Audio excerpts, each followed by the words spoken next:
Hello friends, welcome to my channel Aarambh classes. आज के इस वीडियो में हम लोग बीपीएससी टीआरई के लिए क्लास 6 to 8, 9, 10th और 11, 12th के लिए जियोग्राफी के क्वेश्चंस को आपके साथ सॉल्व करेंगे। इस बुक में एनसीईआरटी के क्लास 6 से लेके 12 तक सभी चैप्टर्स के एमसीक्यूज दिए हुए हैं। इस बुक में BPSC TRE 1, 2, 3, DSSB TGT PGT, KVS TGT PGT, NVS TGT PGT, EMRS TGT PGT में कुल मिलाकर 91 क्वेश्चन पेपर के एनसीईआरटी बेस्ड क्वेश्चंस दिए हुए हैं। तो बिना देर किए चलिए आज का ये वीडियो शुरू करते हैं।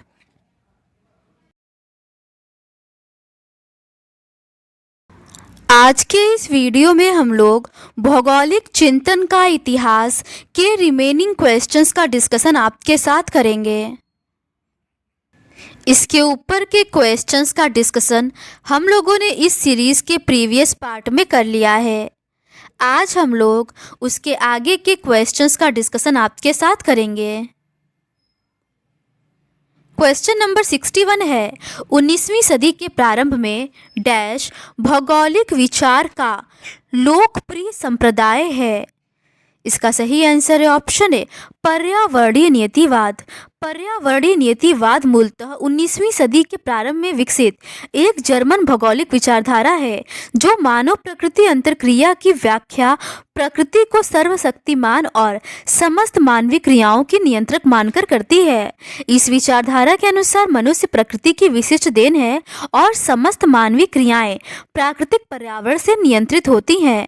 पर्यावरणीय नियतिवाद को समर्थन करने वाले भूगोलवेत्ताओं में Ratzel, Churchill, Semple, Huntington, Ernest Haeckel, Demolins, Buckle, Darwin इत्यादि हैं। अगला प्रश्न है, निम्नलिखित में से कौन नियतिवाद के समर्थक है? इसका सही आंसर है ऑप्शन है इमैनुअल कांट। इमैनुअल कांट नियतिवाद के समर्थक है। कांट को आराम कुर्सी वाला भूगोलवेत्ता के रूप में जाना जाता है। कांट के विचार से भूगोल विज्ञान की तुलना में एक वर्णनात्मक या वर्गीकृत विषय है। उन्होंने इसके लिए कोरोग्राफी शब्द का प्रयोग किया था। नियतिवाद मूलतः 19वीं सदी के उत्तरार्ध में विकसित एक जर्मन भौगोलिक विचारधारा है जो मानव प्रकृति अंतर्क्रिया की व्याख्या प्रकृति को सर्वशक्तिमान और समस्त मानव व्यवहार तथा मानवीय क्रियाओं की नियंत्रक मानकर करती है। इस विचारधारा के अनुसार मनुष्य प्रकृति की विशिष्ट देन है और समस्त मानवीय क्रियाएं प्राकृतिक पर्यावरण से नियंत्रित होती हैं। अगला प्रश्न है, मानव भूगोल मानव समाज तथा पृथ्वी की सतह के बीच संबंधों का संश्लेषणात्मक अध्ययन है। यह किसने कहा है? इसका सही आंसर है ऑप्शन बी रेटजेल ने। मानव भूगोल मानव समाज तथा पृथ्वी की सतह के बीच संबंधों का संश्लेषणात्मक अध्ययन है।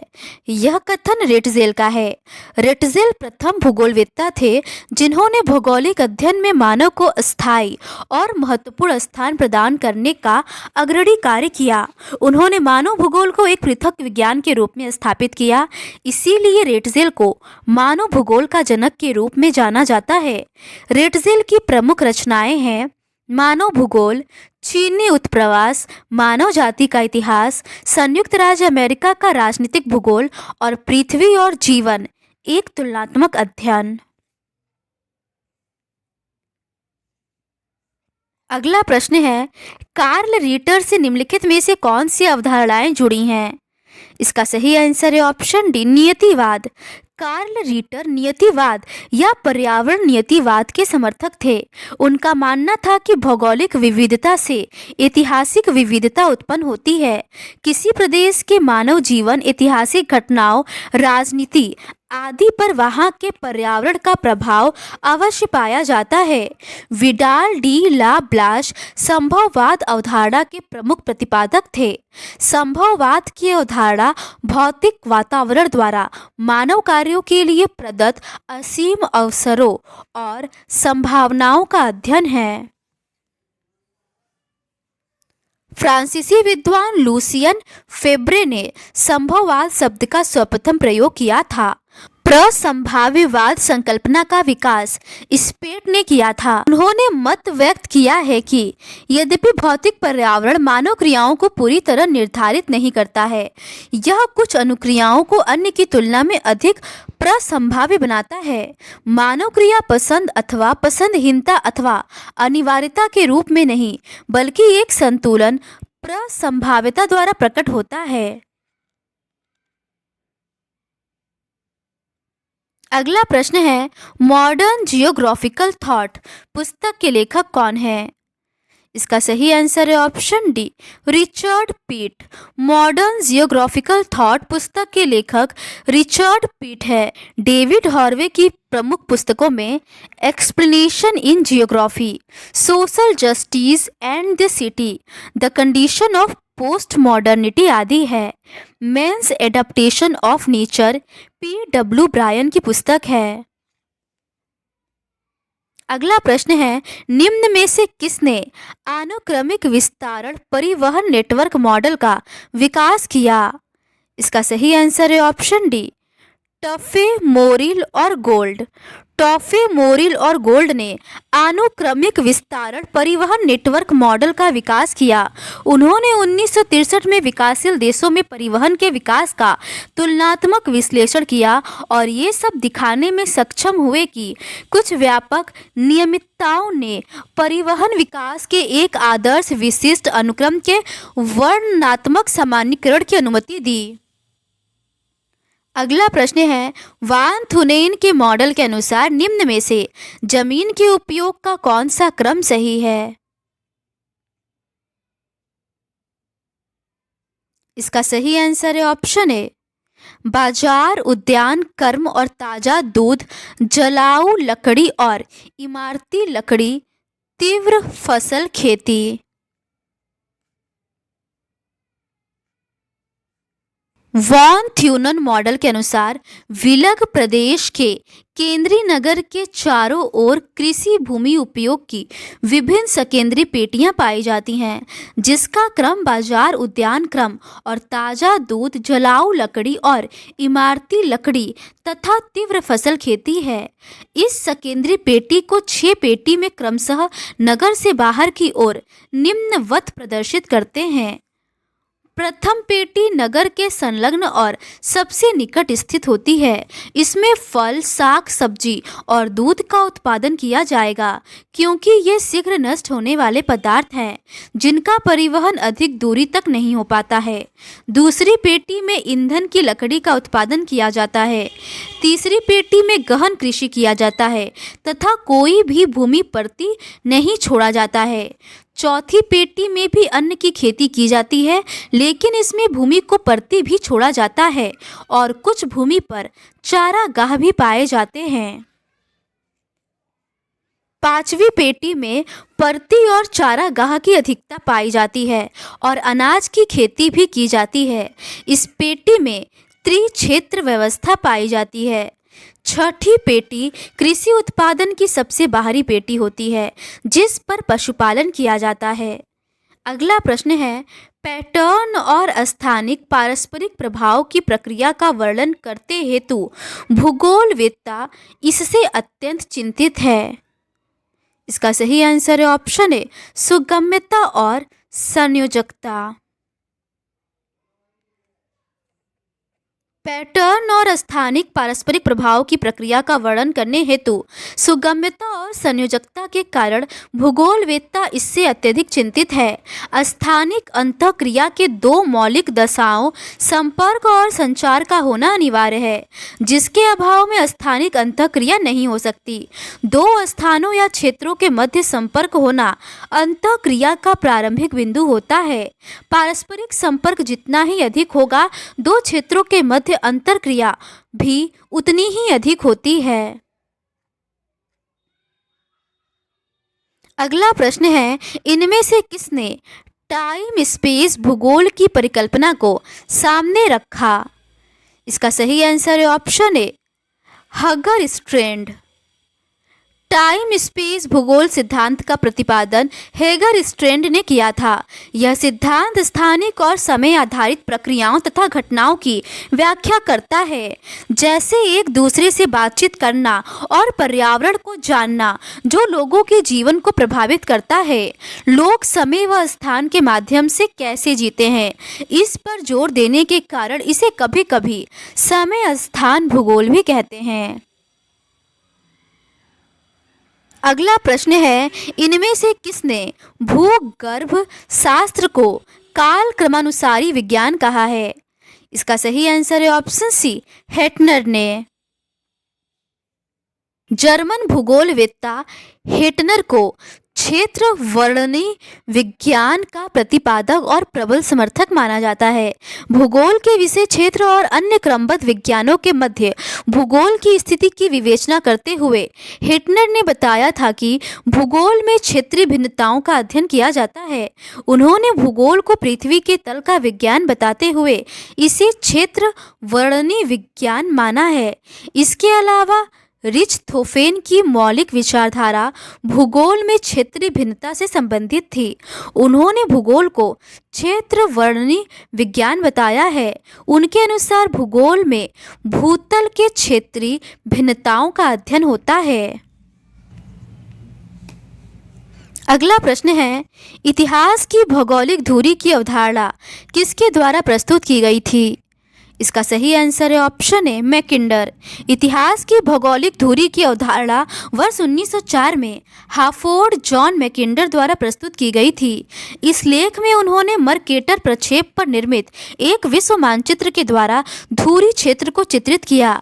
मैकिंडर ने यूरोप, एशिया तथा अफ्रीका के इस सम्मिलित भूखंड को विश्व द्वीप की संज्ञा दी।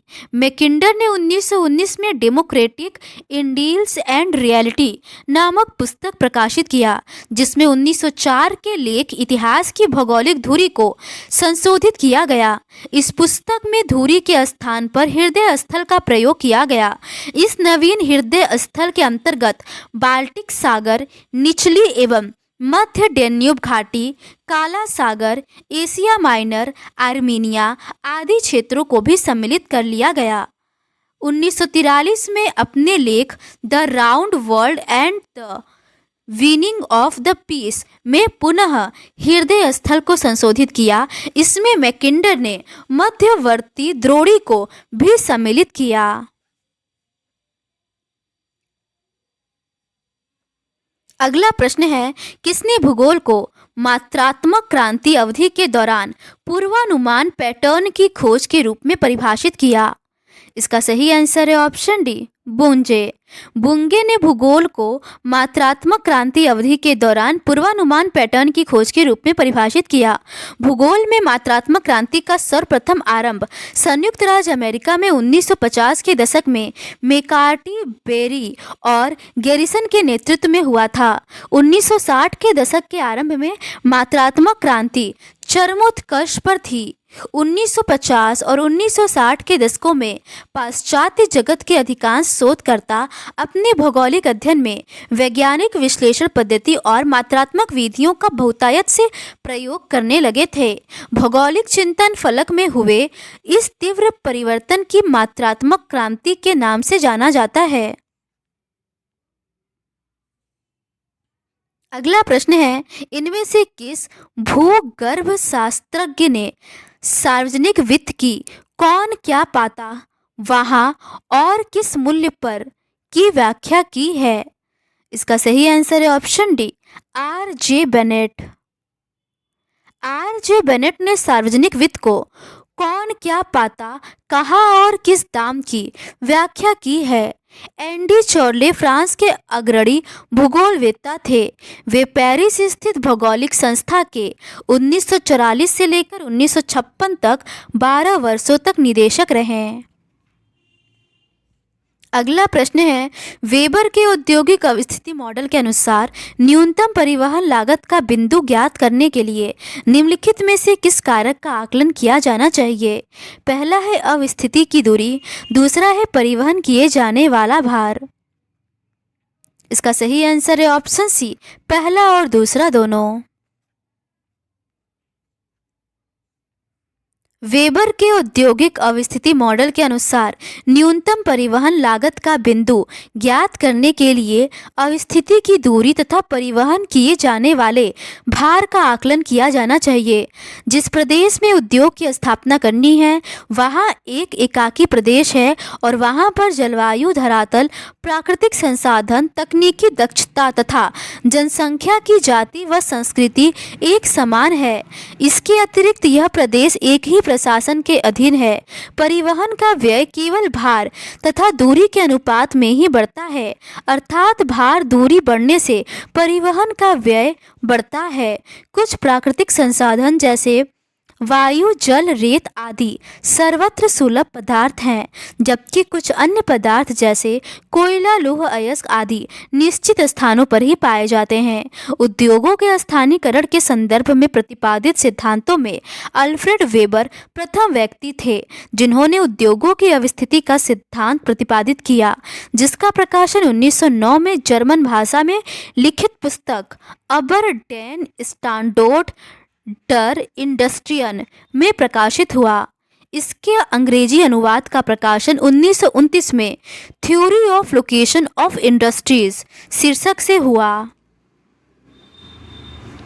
अगला प्रश्न है, वेबर के औद्योगिक अवस्थिति मॉडल के अनुसार निम्नलिखित में से किस स्थिति में उद्योग का उपयुक्त स्थान स्थानीय कच्चे माल के स्रोतों से निकट होगा। पहला है यदि किसी उद्योग का भौतिक सूचकांक 1 से अधिक है। दूसरा है यदि किसी उद्योग का भौतिक सूचकांक 0 के बराबर है। इसका सही आंसर है ऑप्शन बी, केवल 1। वेबर ने 1909 में औद्योगिक अवस्थित मॉडल का प्रतिपादन किया। यह मॉडल उद्योग की अनुकूलतम अवस्थिति को दर्शाता है जहां लागत निम्न है। वेबर ने अनुकूलतम अवस्थिति प्राप्त करने के लिए भौतिक सूचकांक का प्रयोग किया। पदार्थ सूचकांक को उत्पादित पदार्थ और कच्चे पदार्थ के रूप में अनुपात के रूप में परिभाषित किया। यदि भौतिक सूचकांक का मान 1 से अधिक है, जिसे भार ह्रास कहा जाता है, ऐसी स्थिति में उद्योग स्थानीय कच्चे माल से निकट रहेगा। अगला प्रश्न है, लाभ अधिकतमकरण के लाभ सिद्धांत के संदर्भ में निम्नलिखित में से कौन सा कथन सही है। पहला है औद्योगिक अवस्थिति एकाधिकारी प्रतियोगिता के स्थितियों द्वारा अभिलक्षित होती है। दूसरा है किसी उद्योग की अवस्थिति में मांग को सबसे महत्वपूर्ण चर माना जाता है। इसका सही आंसर है ऑप्शन ए, पहला और दूसरा दोनों। लाभ के अधिकतम लाभ के सिद्धांत के संदर्भ में औद्योगिक अवस्थिति एकाधिकारी प्रतियोगिता की स्थितियों द्वारा अभिलक्षित होती है। किसी उद्योग की अवस्थिति में मांग को सबसे महत्वपूर्ण चर माना जाता है, अतः दोनों कथन सत्य है। अगला प्रश्न है, बसाव के संगठन के लिए क्रिस्टॉलर के केंद्रीय स्थान प्रतिमान में निम्नलिखित में से k=3 किसके द्वारा प्रदर्शित किया जाता है। इसका सही आंसर है ऑप्शन ए, बाजार सिद्धांत। बसाव के संगठन के लिए क्रिस्टॉलर के केंद्रीय स्थान प्रतिमान में k=3 को बाजार सिद्धांत के द्वारा प्रदर्शित किया जाता है। जर्मन भूगोलवेत्ता क्रिस्टॉलर ने अपनी प्रसिद्ध केंद्र स्थल सिद्धांत का प्रतिपादन दक्षिण जर्मनी के केंद्र स्थल के अध्ययन के आधार पर 1933 ईस्वी में प्रस्तुत किया। अगला प्रश्न है, क्षेत्रीय अर्थव्यवस्था में स्थान निर्धारण त्रिभुज की संकल्पना निम्नलिखित में से कौन सा सही है। इसका सही आंसर है ऑप्शन ए वेबर। क्षेत्रीय अर्थव्यवस्था में स्थान निर्धारण त्रिभुज की संकल्पना अल्फ्रेड वेबर ने प्रारंभ किया, जब दोनों कच्चे माल स्थानिक तथा भार ह्रासमान पदार्थ हो तो उद्योग की अवस्थिति की समस्या जटिल हो जाती है। इसके समाधान के लिए वेबर ने अवस्थिति त्रिभुज की रचना किया। अल्फ्रेड वेबर एक जर्मन अर्थशास्त्री थे जिन्होंने वर्ष 1909 ईस्वी में अवर डेन स्टैंडर्ड डर इंडस्ट्रियन नामक पुस्तक में औद्योगिक अवस्थिति सिद्धांत प्रस्तुत किया। इस पुस्तक को 1929 में अंग्रेजी में theory of location of industries शीर्षक में प्रस्तुत किया। अगला प्रश्न है, निम्नलिखित में से किसने the study of land forms की रचना की? इसका सही आंसर है option B R.J. Small. The study of land forms की रचना 1978 ईस्वी में R.J. स्मॉल द्वारा किया गया। R.J. स्मॉल की कुछ प्रमुख पुस्तकें हैं slope and weathering, a modern dictionary of geography, sport culture society, international historical and sociological perspectives, geomorphology and hydrology. अगला प्रश्न है, भूगोल में क्षेत्रीय विभेदन की संकल्पना को प्रस्तुत किया? इसका सही आंसर है ऑप्शन बी हॉटशॉर्न ने। भूगोल में क्षेत्रीय विभेदन की संकल्पना रिचर्ड हॉटशॉर्न द्वारा प्रस्तुत किया गया। हॉटशॉर्न ने हेटनर और कार्ल शावर के दृष्टिकोण का समर्थन किया और क्षेत्रीय विभेदीकरण की संकल्पना की समीक्षात्मक व्याख्या प्रस्तुत की। उन्होंने अपनी पुस्तक द नेचर ऑफ जियोग्राफी में लिखा है कि भूगोल मानव गृह के रूप में पृथ्वी के स्थान से दूसरे स्थान पर पाई जाने वाली भिन्नता का वर्णन एवं व्याख्या करता है। इस प्रकार हॉटशॉर्न ने क्षेत्रीय विभेदीकरण की संकल्पना की पुष्टि की है। हॉटशॉर्न ने अपनी पुस्तक द नेचर ऑफ जियोग्राफी तथा perspective of the nature of geography में प्रस्तुत किया। O.H.K. स्पेट ने प्रसंभववाद की संकल्पना का प्रतिपादन किया। पीटर हेगट ने अवस्थिति सिद्धांत की व्याख्या अपनी पुस्तक locational analysis in human geography में किया तथा L.C. किंग ने ढाल प्रतिस्थापन सिद्धांत की व्याख्या अपर्दन चक्र के सिद्धांत में किया। अगला प्रश्न है, ई बर्गेस द्वारा प्रस्तुत सकेंद्री पेटिका सिद्धांत के अनुसार मध्य आय वर्ग के आवासीय क्षेत्र निम्नलिखित में से किस पट्टी में पाए जाते हैं? इसका सही आंसर है ऑप्शन ए चौथी पट्टी में। सकेंद्री वलय सिद्धांत का प्रतिपादन 1925 ईस्वी में अमेरिकी समाजशास्त्री बर्गेस ने किया था। बर्गेस का सकेंद्री वलय सिद्धांत वॉन थ्यूनेन के कृषि अवस्थिति सिद्धांत पर आधारित प्रतीत होता है। वर्गेस का सकेंद्री वलय सिद्धांत वॉन थ्यूनेन के कृषि अवस्थिति सिद्धांत में यही अंतर है कि वॉन थ्यूनेन का सिद्धांत नगर से बाहर स्थित संलग्न क्षेत्रों के लिए था, जबकि वर्गेस का सिद्धांत स्वयं नगर की आंतरिक संरचना पर लागू होता है। अगला प्रश्न है, दिए गए वॉन थ्यूनेन के आर्थिक लगान सूत्र में के निम्नलिखित में से किसका प्रतिनिधित्व करता है? इसका सही आंसर है ऑप्शन सी बाजार से दूरी का। वॉन थ्यूनेन ने सर्वप्रथम सन 1826 में कृषि के स्थानीयकरण के सिद्धांत का प्रतिपादन किया था। यह सिद्धांत तुलनात्मक लाभ के सिद्धांत पर आधारित है। इसके अनुसार बाजार से दूरी बढ़ने के साथ साथ आर्थिक लगान में ह्रास होता जाता है, जिसके कारण भूमि उपयोग में अंतर पाया जाता है। इस प्रकार आर्थिक लाभ के आधार पर ही भूमि उपयोग निर्धारित होता है।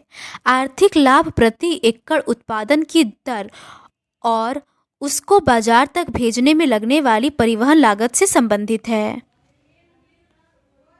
अगला प्रश्न है, शहरी आकारिकी का मॉडल सकेंद्री कटिबंध सिद्धांत डैश द्वारा प्रतिपादित किया गया था।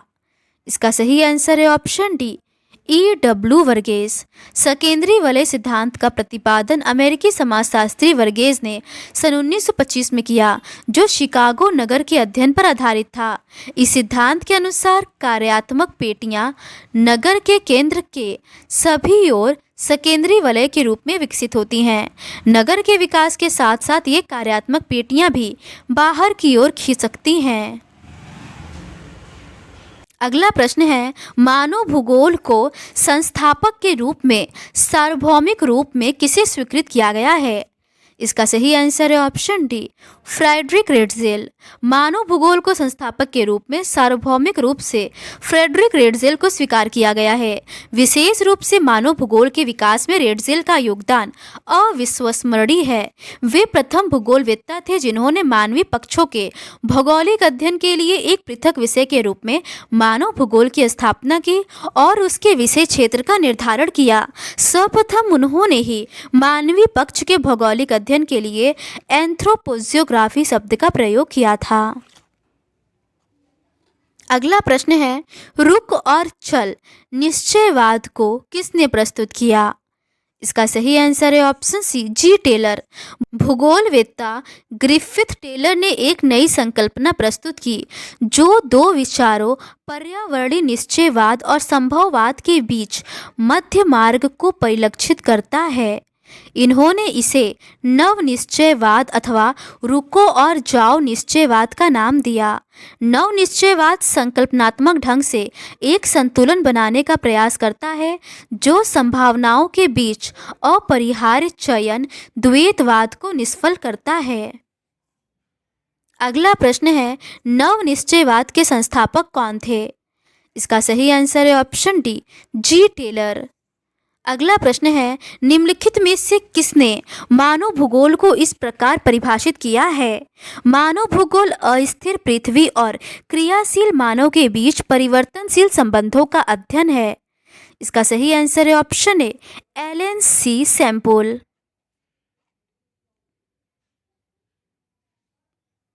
अगला प्रश्न है, आधुनिक भूगोल के जनक के रूप में किसे जाना जाता है और मौलिक कृति जियोग्राफिका के लेखक कौन है? इसका सही आंसर है ऑप्शन ए, इरेटोस्थनीज। भूगोल के जनक के रूप में इरेटोस्थनीज को जाना जाता है जिसकी मौलिक कृति जियोग्राफिका है। इन्होंने ही सर्वप्रथम जियोग्राफी शब्द का प्रयोग किया था जिसका अर्थ है पृथ्वी का वर्णनात्मक अध्ययन। अगला प्रश्न है, सही मिलान चुनें। इस तरफ लेखक और दूसरी तरफ पुस्तक दिया हुआ है। इसका सही आंसर है ऑप्शन डी, रिचर्ड मोरिल का जियोग्राफी ऑफ पॉवर्टी होगा। जॉन क्यूमिंग का a cooperative records archaeological conservation and exploration in India and beyond होगा। जी एच ड्यूरी का the face of earth beyond होगा और डेविड सोफर का जियोग्राफी ऑफ रिलीजन्स होगा। अगला प्रश्न है, प्राचीन काल में भारतीय दक्षिण अमेरिका को क्या कहते थे? इसका सही आंसर है ऑप्शन है, कुश। प्राचीन काल में भारतीय दक्षिणी अमेरिका को कुश कहते थे। प्राचीन भारतीय विद्वानों ने पूरे विश्व को 7 द्वीपों में विभाजित किया है। प्रत्येक द्वीप या भूखंड किसी महाद्वीप या महाद्वीप के वृहद खंड को व्यक्त करता है। ये 7 खंडों मेरू पर्वत के चारों ओर कमल के फूल की पंखुड़ियों के समान फैले हुए हैं। ये सप्त द्वीप हैं, जम्बू द्वीप, प्लक्ष द्वीप, सालमली द्वीप, कुश द्वीप, क्रोंच द्वीप, शक द्वीप और पुष्कर। अगला प्रश्न है, प्राचीन भारतीय विद्वानों ने पूरे विश्व को निम्नलिखित कितने द्वीपों में विभाजित किया? इसका सही आंसर है ऑप्शन है, 7 द्वीपों में। अगला प्रश्न है, नीचे दिए गए अभिकथन और कारण को पढ़ें। अभिकथन है, एक क्षेत्र को पहचानने के लिए स्थान और समानताओं और विभिन्नताओं की जांच आवश्यक है। कारण है, क्षेत्रीय भिन्नता क्षेत्रों के बीच समानता के साथ साथ भिन्नताओं के स्तर से भी सरोकार रखती है। निम्नलिखित में से कौन सा विकल्प सही है?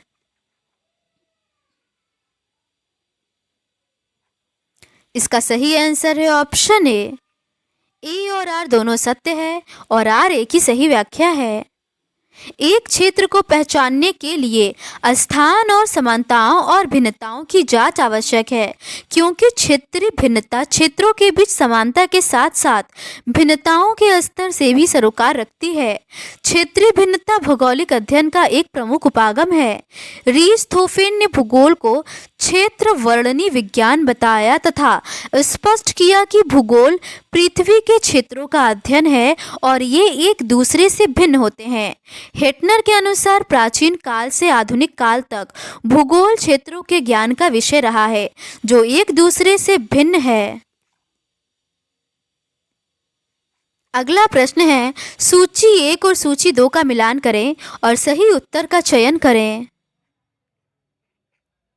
इसका सही आंसर है ऑप्शन डी, हिप्पोक्रेट्स का ग्रीक होता है, एल्सवर्थ हंटिंगटन का अमेरिकन, इमैनुअल कांट का जर्मन और इब्न खल्दून का अरब होगा।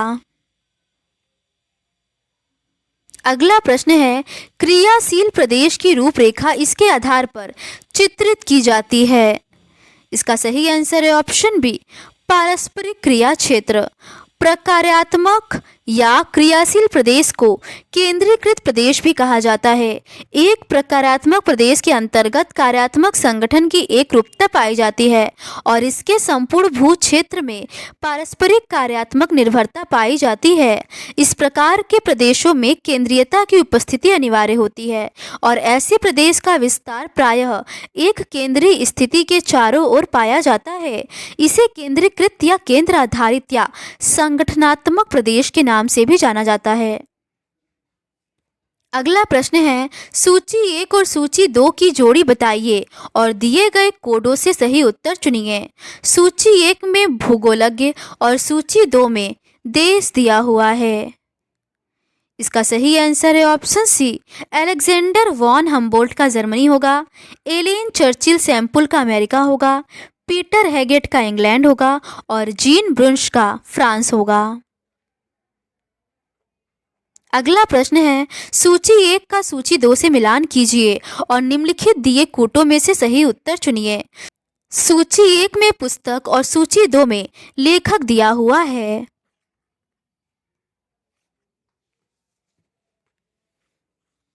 इसका सही आंसर है ऑप्शन सी, अर्ड कुंडे का कार्ल रीटर होगा, कॉस्मोस का हम्बोल्ट होगा, एंथ्रोपोजियोग्राफी का फेडरिक रेड्जेल होगा और भूगोल के विधि तंत्र का एल्फ्रेड हेटनर होगा।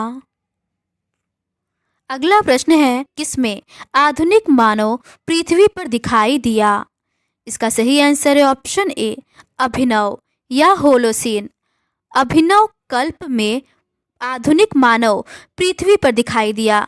इस युग का प्रारंभ आज से 10,000 वर्ष पहले माना जाता है। इस कल्प में तापमान धीरे धीरे बढ़ने लगा तथा बर्फ पिघलने लगी। परिणाम स्वरूप बहुत से हिमाच्छादित प्रदेश हिम मुक्त हो गए। इस समय सागरीय जीव वर्तमान अवस्था को प्राप्त हो गए एवं मानव ने कृषि एवं पशुपालन करना प्रारंभ कर दिया था। अगला प्रश्न है, स्मॉल इज ब्यूटीफुल पुस्तक किसने लिखी। इसका सही आंसर है ऑप्शन बी, शूमाकर ने। अंतर्राष्ट्रीय स्तर पर व्यवस्थित तरीके से संसाधन संरक्षण की वकालत 1968 में क्लब ऑफ रोम ने की। तत्पश्चात 1974 में शूमाकर ने अपनी पुस्तक स्मॉल इज ब्यूटीफुल में इस विषय पर गांधी जी के दर्शन की एक बार फिर से पुनरावृत्ति की।